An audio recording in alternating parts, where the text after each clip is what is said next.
सबसे पहला कानून अंग्रेजों ने बनाया इंडियन पुलिस एक्ट, और इस कानून को बनाने के पीछे की जो भूमिका थी वो ये कि दोबारा से भारत के क्रांतिकारी अंग्रेजों पर हमला ना कर सके, इसके लिए पुलिस फोर्स रखो ताकि क्रांतिकारियों को दबाया जा सके, कंट्रोल किया जा सके। इसके लिए पुलिस बनाई अंग्रेज। अंग्रेजों के पहले भारत के किसी राजा ने पुलिस नहीं बनाई, सेना बनाई थी, पुलिस नहीं बनाई।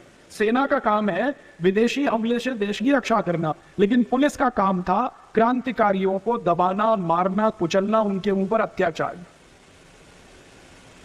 और जो पुलिस का कानून अंग्रेजों ने बनाया इंडियन पुलिस एक्ट, इस कानून में एक अद्भुत बात उन्होंने डाली है जो दुनिया के किसी भी पुलिस कानून में नहीं है।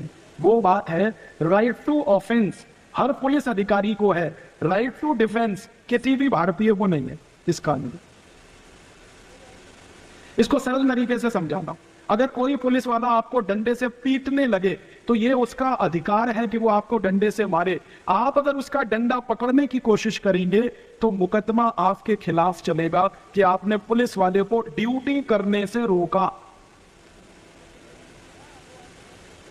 उसकी ड्यूटी क्या है? डंडे से मार के आपका सिर फाड़ दे, ये उसकी ड्यूटी है।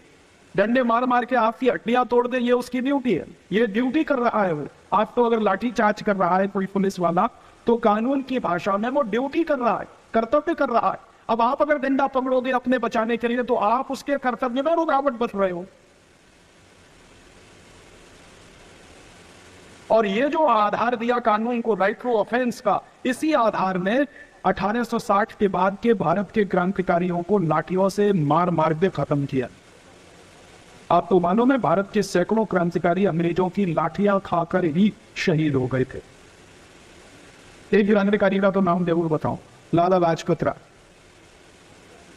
इन्होंने पंजाब में एक आंदोलन किया था, और वो आंदोलन क्या था? अंग्रेजों की सरकार में एक बहुत खतरनाक कानून बनाया था, उसका नाम था रॉलेट एक्ट। इस कानून में व्यवस्था ये थी कि किसी भी भारतवासी को अंग्रेजों की पुलिस का कोई भी अधिकारी कभी भी गिरफ्तार कर सकता है, रात के 3 बजे, रात के 2 बजे, रात के 1 बजे, और बिना मुकदमा चलाए उस भारतवासी को अंग्रेज अधिकारी 6 महीने तक बंद रख सकता है, बिना मुकदमा चले,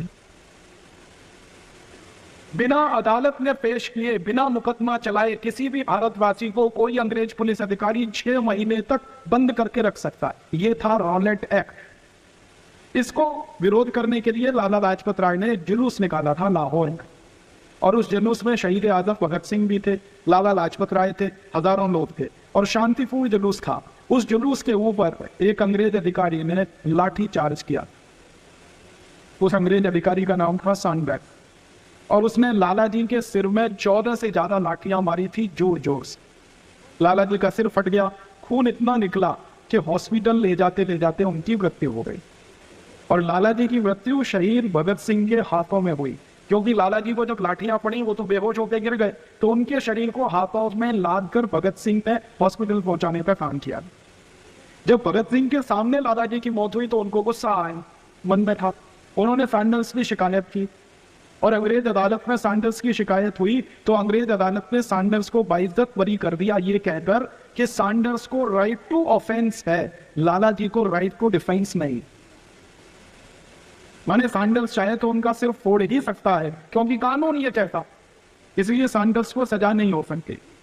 तब भगत सिंह ने कसम खाई थी कि जिस सैंडर्स को पुलिस कानून के आधार पर सजा नहीं हो सकती उसको मैं सजा दूंगा।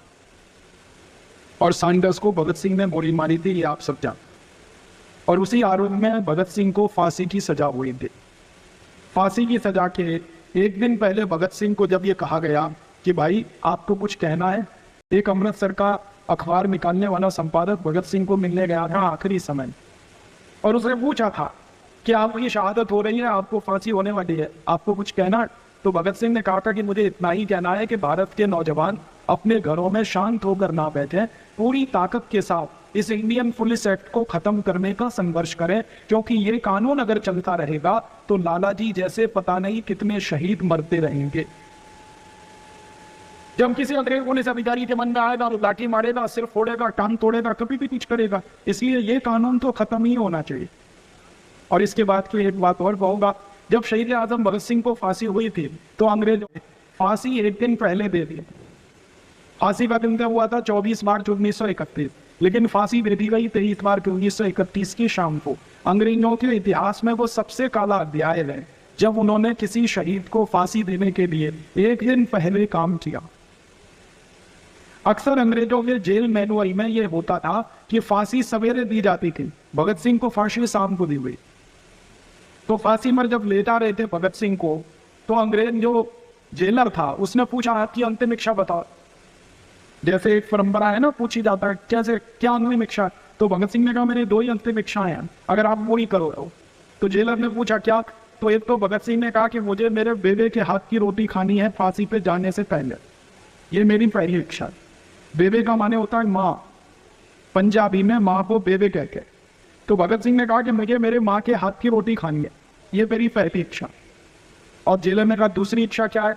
तो उन्होंने कहा इंडियन पुलिस एक्ट के कानून की कॉपी जलानी है, तब फांसी पर चढ़ूंगा। तो जेलर ने कहा ये दोनों इच्छाएं आपकी पूरी नहीं की जा सकती। तो भगत सिंह ने कहा क्यों। तो उन्होंने कहा आपकी माँ के हाथ की रोटी आपको नहीं खिलाई जा सकती। क्यों। आपकी माँ को जेल में नहीं बुलाया जा सकता। भगत सिंह ने कहा क्यों। तो उन्होंने कहा वो अकेले नहीं आएंगे, उसके साथ हजारों लोग आएंगे और वो जेल की तोड़ के ले जाएंगे, और यहाँ जितने भी कैदी बंद हैं ये सब आजाद हो जाएंगे, इसलिए आपकी माँ को बुलाने का रिस्क नहीं ले सकते और कोई बात करो। तो भगत सिंह ने कहा तुम्हें पूछा क्यों था मेरी आखिरी इच्छा क्या है। तो जेलर ने कहा ये परंपरा है पूछना। तो मैंने पूछा। तो भगत सिंह ने कहा चलो ठीक है, मेरी माँ की हाथ की रोटी तो नहीं खिला सकते, इसी जेल में और एक ऐसा भाई है उसके हाथ की रोटी खिला दो। तो जेलर में कहा वो कौन है। तो भगत सिंह ने कहा कि मैं सवेरे संडास के लिए जब बैठता हूँ, आपको मालूम है कैदियों के लिए अंग्रेजों ने जो व्यवस्था की हुई थी वो ये कि जहाँ रहते थे उसी के बगल में संडास करना पड़ता, अलग से संडास घर नहीं दिया हुआ था भगत सिंह, और ये अपमान करने के लिए किया गया। उसी कमरे में 2 ईंटें रख दी थी, वहीं पर बैठकर उन्हें अपने लिए संडास की व्यवस्था करनी पड़ती, और उसको बाद में एक आदमी आता था साफ करके जाता था। तो भगत सिंह ने कहा कि मेरी टट्टी साफ करने वाला जो आदमी है इसके हाथ की रोटी खिलवा दो।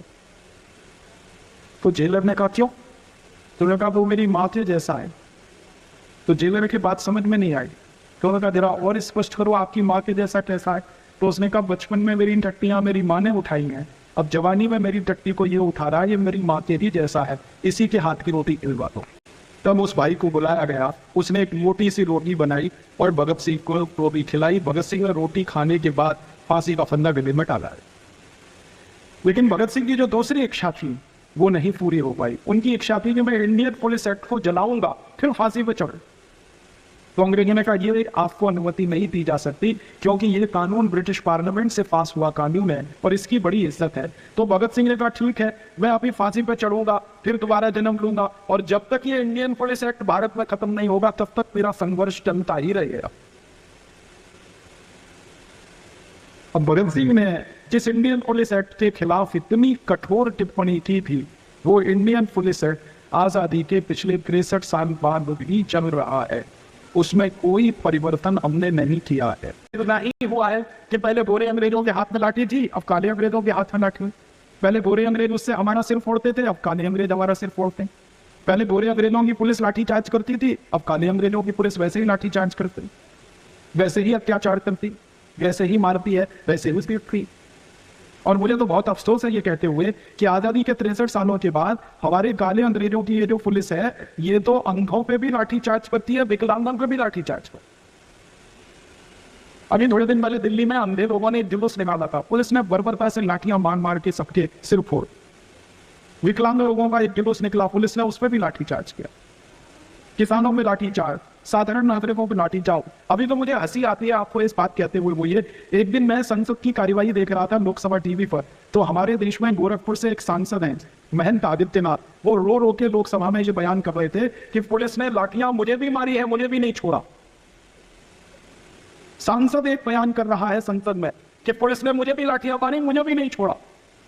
तो मेरे सांसद होने के विशेषाधिकार का क्या? तिन्हीं सभा अध्यक्ष के पास कोई जवाब नहीं था ये देने के लिए, और प्रधानमंत्री शर्म से सिर झुकाकर ये सुनते रहे, गृह मंत्री भी शर्म से सिर झुकाकर ये सुनते रहे।